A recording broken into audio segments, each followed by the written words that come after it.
नमस्कार, रुचकर स्वाद यूट्यूब चॅनलमध्ये तुम्हा सर्वांचं मनापासून स्वागत आहे। तर आकाड स्पेशल तिखट पुरी कशा प्रकारे बनवायची ते आज आपण पाहणार आहोत। ही पुरी लग्न समारंभात सुद्धा बनवली जाते, पण आकाडाच्या महिन्यामध्ये आवर्जून अतिशय पौष्टिक होणारी ही पुरी घराघरात बनवली जाते आणि याला कुठली चटणी किंवा भाजीची बिलकुल गरज नाही आणि 1-2 दिवसापर्यंत सुद्धा ही पुरी जशास तशी राहते, म्हणजेच खराब होत नाही। अगदी खुसखुशीत आणि खमंग ही पुरी होते।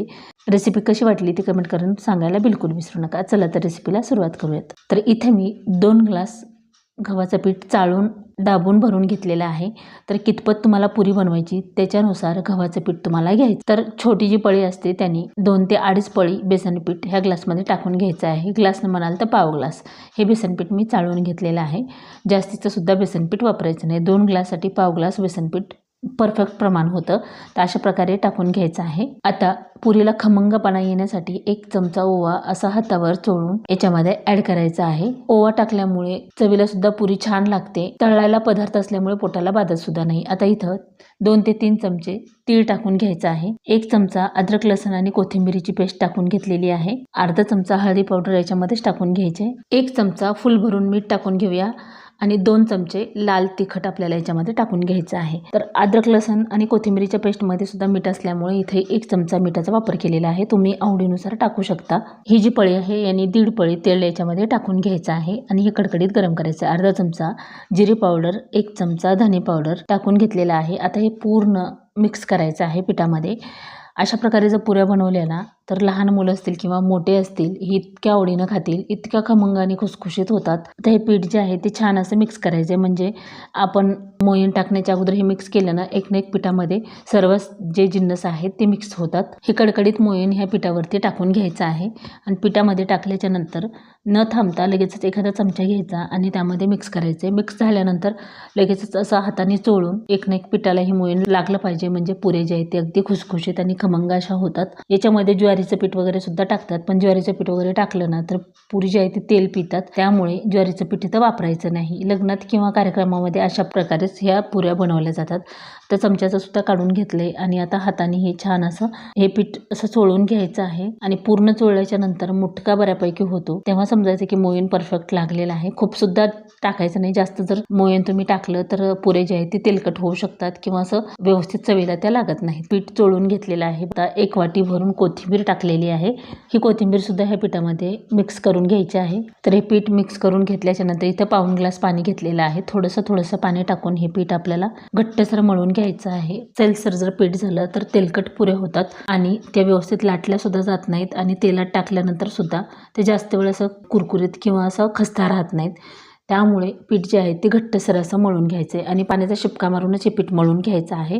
पूर्ण पाणी हे पिठाला मळण्यासाठी किती लागेल ते मी तुम्हाला पीठ मळल्याच्या नंतर व्यवस्थित सांगेल की किती पाणी आपल्याला इथे लागलेलं आहे, म्हणजे पहिल्यांदा जरी रेसिपी करत असाल तर परफेक्ट होईल। हे बघा अगदी थोडंसं टाकून मी पाऊण ग्लास पाणी घेतलं होतं, तर यातलं पूर्णच पाणी मी इथं वापरलेलं आहे। म्हणजे 2 ग्लाससाठी पाऊण ग्लास पाणी हे परफेक्ट असं होतं। आता याच्यात पाणी न टाकता हे छान असा गोळा याचा तयार करून घ्यायचा आहे। पिठामध्ये ही सर्व कोरडं पीठ मिक्स करून आपल्याला याचा घट्टसर हा गोळा तयार करून घ्यायचा आहे आणि पीठ मळताना थोडंसं पाण्याचा अंदाज घेत जर पाणी टाकलं तर सर्व प्रमाण बरोबर होतं। नाहीतर बऱ्याच वेळा काय होतं, पाणी जर थोडंसं जरी जास्त झालं तर मग आपण पीठ टाकतो, परत मीठ असं हे जे प्रमाण टाकलेलं आहे ते चुकतं आणि मग ते रेसिपी व्यवस्थित होत नाही। अगदी 1 चमचाभर पाणी हे कोरडं पीठ जे आहे ते मिक्स होईना, त्यामुळे 1च चमचाभर पाणी टाकले आणि परत हे मळून घेऊया। एकदम छान आणि घट्टसर हे बघा अशा प्रकारे हे पीठ आपण मळून घेतलेलं आहे आणि याला ठेवायचं वगैरे नाही, लगेचच आपल्याला तेल गरम करून घेऊन परत ह्या पुऱ्या तयार करून घ्यायच्या आहेत। असंच जर ठेवलं कोथिंबीर वगैरे असल्यामुळे ना पीठ जे आहे ते सैलसर होऊ शकतं। तर हे तेलाचं जे तडका पॅन होता त्यामध्येच थोडंसं तेल असल्यामुळे अशा प्रकारे करून घ्यायचं। पीठ परत एकदा मळून घ्यायचं आणि परत त्याचा एखादा गोळा अशा प्रकारे करून घ्या किंवा जसं आपण लाट्या बनवतो तशा प्रकारे केलं तरीही चालतं। तर एक गोळा तयार करत बसण्यापेक्षा एक चपातीच्या आकाराचा गोळा घ्यायचा आणि पोळीपाटवर अशा प्रकारे तयार करून घेऊन परत त्याला कट लावायचे, म्हणजे एकसारखे असे पुऱ्या तयार होतात एक आकाराच्या। तर हे बघा अशा प्रकारे तयार करून घ्यायचे आणि त्यानंतर त्याचा गोळा तयार करून आपल्याला ही भराभर लाटता येतं। आता याला पीठ किंवा तेल लावायची बिलकुल गरज नाही। तर हे बघा गोळा एकदम छान असा तयार होतो, लगेचच आपल्याला हे लाटून घ्यायचं आहे। लाटताना सुद्धा अजिबात जड जात नाही, अगदी भराभर ह्या पुऱ्या लाटून होतात। कितपत पातळ किंवा जाड करायचे त्याच्यानुसार तुम्ही करू शकता. थोडंसं कुरकुरीत आणि ज्या हवे असतील तर थोडं पातळ लाटायचे आणि खुसखुशीत हवे असेल, लहान मुलं असतील, वयस्कर व्यक्ती असतील, थोडीशी जाडीला ठेवायची म्हणजे ती नरम राहते. तर अशा प्रकारे करून घेऊया. ते बघा एवढ्या जाडीची ही पुरी तयार केली. ह्या साईजच्या सर्व पुऱ्या आपण तयार करून घेऊया. तर पुऱ्या तयार करताना ना एकदम 5-6 पुऱ्या तयार करून घ्यायच्या आणि मग ते तळायला घ्यायच्या. म्हणजे असं केल्यामुळे ना भराभर होतं. म्हणजे एकाच दोघी असाल तर एकीनं लाटायचं आणि दुसरीनं तळायचं असं केलं तरी पण जास्त पुऱ्या बनवायच्या असतील तर पटकन होतील. तर अशा प्रकारे सर्व पुऱ्या आपण जेवढ्या लाट्या बनवल्यात तेवढ्या तयार करून घेऊया. हे बघा एकसारख्या आणि सेम जाडीच्या ह्या पुऱ्या आपण तयार करून घेतलेल्या आहेत. 5-6 पुऱ्या जरी तयार करून घेतल्या की लगेचच आपल्याला तळून घ्यायच्या आहेत. इथं मी तेल लो फ्लेमवर गरम करायला ठेवलं होतं आणि ह्या पुऱ्या तळताना मीडियम गॅसवर किंवा थोडेसे लो फ्लेमपेक्षा थोडीशी जास्त आच करूनच आपल्याला तळून घ्यायच्यात. हाय फ्लेमवर जर तळायला जाल तर त्या पुऱ्या पटकन तळल्या जातील किंवा लालसर जास्त होतील. असं न होता हे बघा आता तेलाचं टेम्परेचर जास्त असल्यामुळे पुरीचा रंग बऱ्यापैकी डार्क झालेला आहे. असं न होता थोडंसं तेलाचं टेम्परेचर कमी करायचं आणि त्यानंतर ह्या तळून घ्यायच्या. म्हणजे एवढा डार्क रंग आला की पुरीमध्ये जी आहे ती थोडीशी कच्ची अशी लागू शकते की व्यवस्थित ती चवीला लागत नाही. त्यामुळे तेलाचं टेम्परेचर व्यवस्थित असणं गरजेचं आहे. आता गॅस जी आहे ती मी अगदीच बारीक करून घेतलेला आहे. त्यानंतर ही पुरी टाकली तर वरतून थोडंसं प्रेस करायचं. प्रेस केल्यामुळे पुरी जी आहे ती छान तळल्या जाते. गॅसची फ्लेम खूप मोठी पण करायची नाही. आता थोडीशी तळली की परत पलटून घ्यायची. तर बघा अगदी टम्म अशा ह्या पुऱ्या एकूण एक पुरी अशा प्रकारेच फुलली जाते. वरतून थोडी प्रेस केली की हे बघा छान असा रंग येतो आणि दिसायलासुद्धा तितकीच सुंदर दिसते आणि चवीलासुद्धा तितकीच भन्नाट होते.